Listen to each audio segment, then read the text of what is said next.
From the Library of Congress in Washington, D.C.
From above in the sunlight, the classroom, like the jungle, appears to be a pleasant place.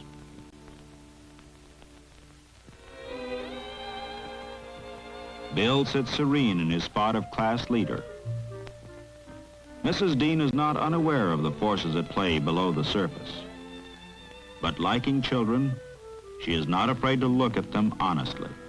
She sees them as people, not as apprentice angels. She's glad that Bob shares his turtle with all of them. Shares, that is, everything but his sense of ownership. She knows that Stuart likes school. He's not afraid of it. It seems safe enough. On such a day, who can see into the dark places? Bill and Stuart are friends. Behind the shield of Bill's bigness, Stuart safely states his own opinions.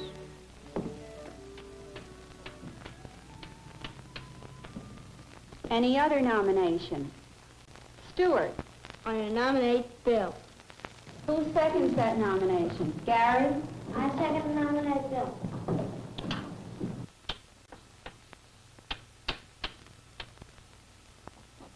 Any other nomination? Linda. I nominate Charles. All right, that's enough, that's enough. Who seconds that nomination? Keith? I nomination. Stuart always nominates Bill in the class elections. In return, Bill always selects Stuart as his second in command. They have, you see, a working political alliance. They are both 7, but their feelings are centuries old. Practical is the word for young society. Of course, friendship, like all social relations, has its obligations. Each morning, Bill and Stuart take the school bus together.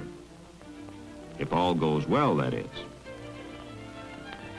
Stuart has yet to get his mornings firmly in hand. But Bill has a leader's taste for action. With Bill's foot in the door, Stuart has yet to miss the bus. This same morning, 2 new boys start for school. Tom and Alan Drake are brothers. They're not friends, nor are they enemies. Let us say that they are antagonists. Maybe it's because drugstore counters are not good places for children to breakfast. Tom may still be hungry. Or Alan too cowed to keep his share. Perhaps Tom is frightened by the thought of the new school. It's new to Alan, too. But violence is not new. We learn from our environment. Each day brings a new lesson, or the same lesson learned over and over again. We go to school to learn, We take with us what we already know. That day, Mrs. Dean is ill, and a substitute takes her place. She's kind but inexperienced. She cannot know the secret, dark places in the class. Even a happy routine can be upset by novelty. There was a sense of tension in the air that day. You may be one of the team captains. What's your name? Alan Drake, my brother is in 6th grade. And you? His name is Bill. Good, Bill. You and Alan may be team captains. Miss Squire, please. Yes, right away.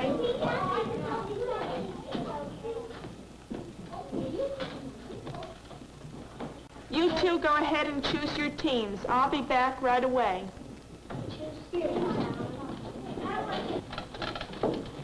Charles, do you want to be on my side? Yes. Nice. And did you want to be on my side? No, I'd rather be on Bill's. Well, I'll sock you on the nose.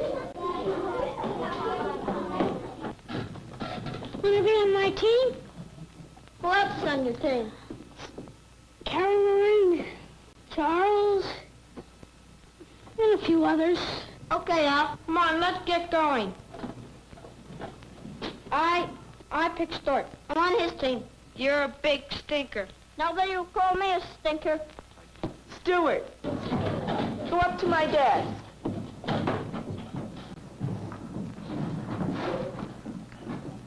Well, what do you have to say for yourself? In that case, you can say to the principal. Stuart doesn't know what happened. He's sure that he isn't to blame. He doesn't know who is. He thought school was fun. Bill doesn't know why Stuart punched him in the ear. Alan doesn't know what happened at all. Those things just happen. Stuart badly feels the need of explanation, and he isn't going to get it from punishment. The punch hurt Bill's ear, but it also broke Stuart's most valued friendship. Mrs. Dean came back in a few days. Even in her sick bed, she had heard of the disorder, the violence, the trouble. But what caused it all was a mystery. She would have to look for the reasons. She would have to look at the children honestly, searchingly. Most of them take their appointed places. Some of them gather around her desk as usual. Their questions about her health express their own need to be recognized. Here is the first difference. For now, that routine need is increased. Again, something different. Stuart and the new boy together. And Bill alone, apart from Stuart. What is this new alliance? What is this new loneliness? Mrs. Dean loses no time in getting acquainted with Alan. He is a logical starting place. She learns that Alan and his family have recently moved from a nearby town. According to Alan, they seem to move a great deal. His father travels a lot. He likes games. He will eat lunch at school. He has charm. He needs to be liked. With her, charm is his weapon. But she can be impervious to charm when the class is in trouble. In such a little time, they've gone back such a long way. For her, there are a dozen danger signals. Linda has gone back to following with her finger. Carol Ann has converted her love of pets into a new and violent game. Malcolm has forgotten how to work the simplest sums. And Alan, if this is self-expression, it is a troubled self that is being expressed. Charles has lost all interest. Bill does the same lessons over and over. Laddie is at war. Mrs. Dean looks for growth and finds the rubble of war.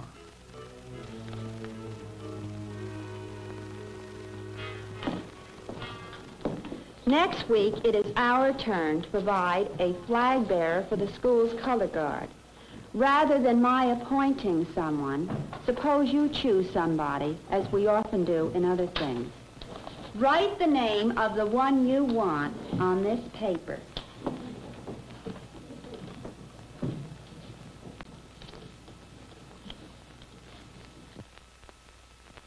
Alan, no one else is asking for votes.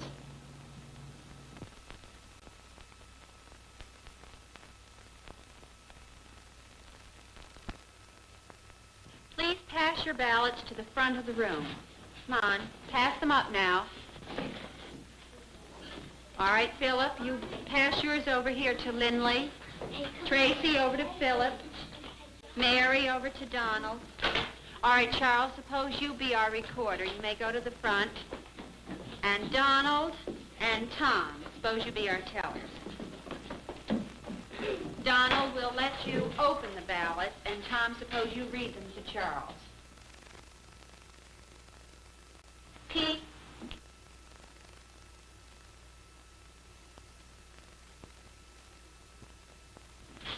If there's more than one shot, I keep on saying it until I get a different one.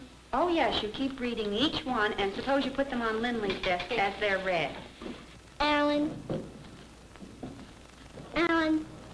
Bob, Carol, Bob, Bill, Bob, Keith, Alan, Carol, Bill,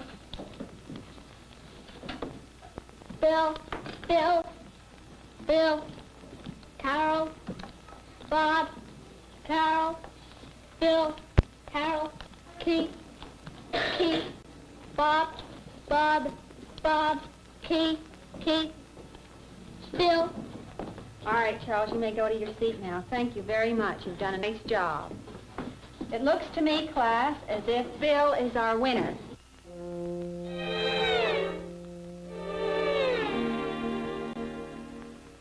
I take even. I take odds. One, twice, right, shoot, mine. Once, twice, right, shoot, yours. Once, twice, right, shoot, mine.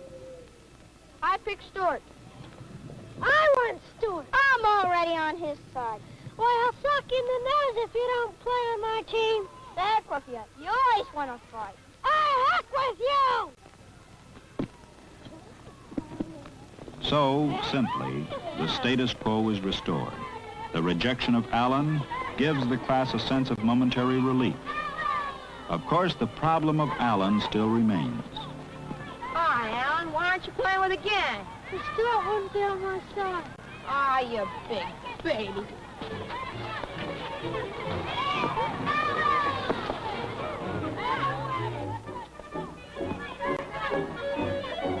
The problem of Alan remains for the class, for Stuart, for the teacher to solve. Violence is not always unhealthy. A good tussle can be fun, but violence based on hate is an illness. Stop it, both of you. What's your name? Tom Drake. You're Alan's brother? Yes, sir. His big brother. Who's your teacher? Mr. Evans. We'll report to him right away. Tell him you've been fighting. I'll see him later. Better go wash your face now, Alan. Recess time is almost over. He didn't hurt me. Well, that's good. Are you going to send Alan to the principal's office for fighting? If you were in my place, would you send him? I bet his brother started it. What makes you say that? His brother must have started it. Did you see him start it? His brother's bigger. Well, I wouldn't go around saying those things unless I was sure of what I was saying. Yes, ma'am. Can I go play now? All right. Trouble? Yes, Alan and Tom Drake. Tom told me he'd been fighting, but not with his brother. Alan likes to use his fists.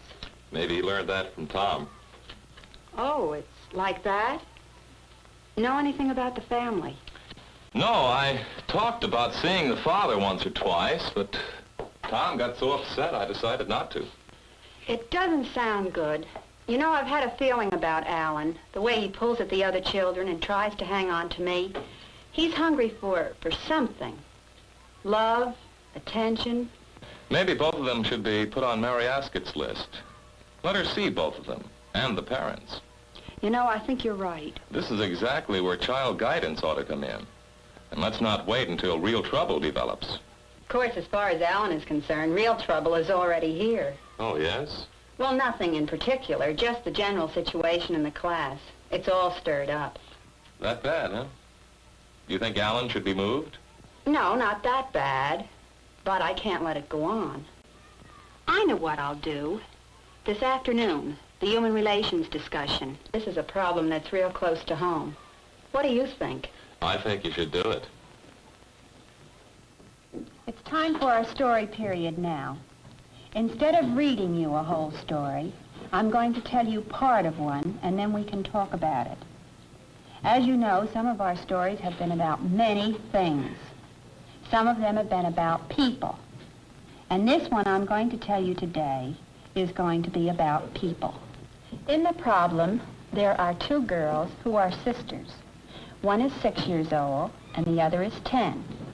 The 6-year-old used to be a most pleasant child, but during the last year, she has become very cross and unpleasant. She doesn't listen to her parents or her teachers. She tries to boss the children around at school. And when she can't have her way, she gets angry and causes a lot of trouble. In general, she's proved very hard to get along with.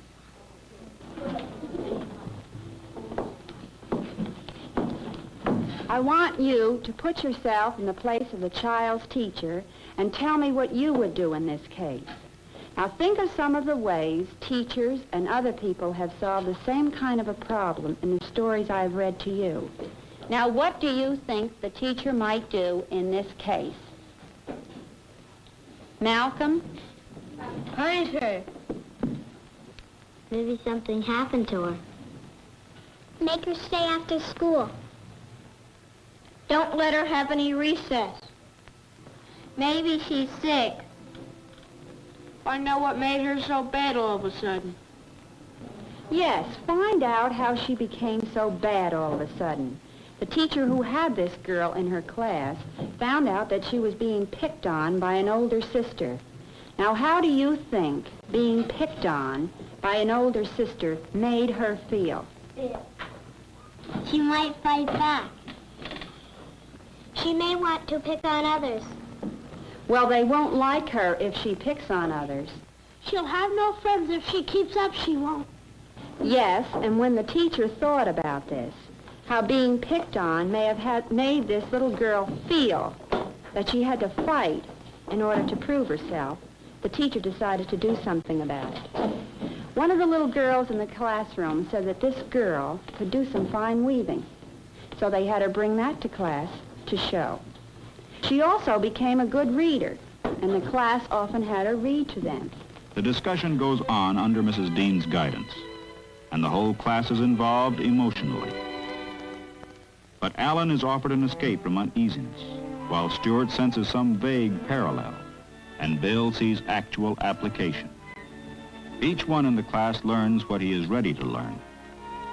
In this respect, a lesson in feelings is no different from a history or spelling lesson. Alan's personal problems will continue to be a source of trouble. Deeply disturbed feelings are not set right by class discussion only. What will the other children do about them? For example, what action will Bill and Stuart take?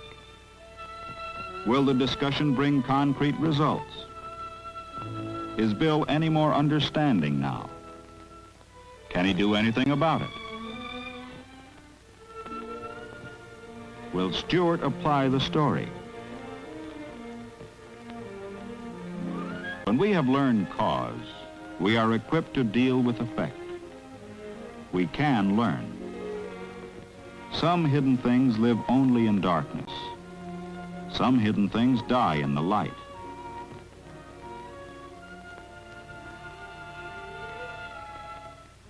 Seven is not too young to see. At 7, we are already part of a social structure. Alan, bred on violence, cannot easily learn to live with peace. His society has learned not only to protect itself, but to even help him a little. Some of the old balance has been restored. There will be more help from the Mary Ascotts, the experts in child guidance, and help to be gotten from the family itself. There will be more school days and time for more discussions. There are words to be remembered. Well, I'll suck in the nose if you don't play on my team. Each weapon breeds its own defense. She'll have no friends if she keeps up, she won't. We start looking for cause only after we notice effect. Find out what made her so bad all of a sudden. Yes, find out the hidden causes. Maybe she's sick. Mental sickness can be contagious. But in this field, like any other, hygiene and education can go hand in hand. And that's reassuring.